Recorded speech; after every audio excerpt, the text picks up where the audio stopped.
ልበ አምላክ ዳዊት እንዲህ ይላል፣ አቤቱ አድነኝ፣ ደግ ሰው አልቋልና ከሰው ልጆችም መተማመን ጎድሏልና። እርስ በርሳቸው ከንቱ ነገርን ይናገራሉ፣ በሽንገላ ከንፈር ሁለት ልብ ሆነው ይናገራሉ። የሽንገላን ከንፈሮች ሁሉ እግዚአብሔር ያጠፋቸዋል። ታላቅ ነገርን የምትናገረውን ምላሳችንን እናበረታለን። ከንፈራችን የኛ ነው፣ ጌታችን ማን ነው የሚሉትን ስለ ድሆች መከራ፣ ስለ ችግረኞች ጩኸት እግዚአብሔር አሁን እነሳለሁ ይላል። መድኃኒትን አደርጋለሁ፣ በላዩም እገለጣለሁ።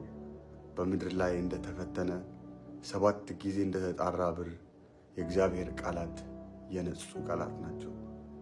አቤቱ አንተ ጠብቀን፣ ከዚህችም ትውልድ ለዘላለም ታደገን።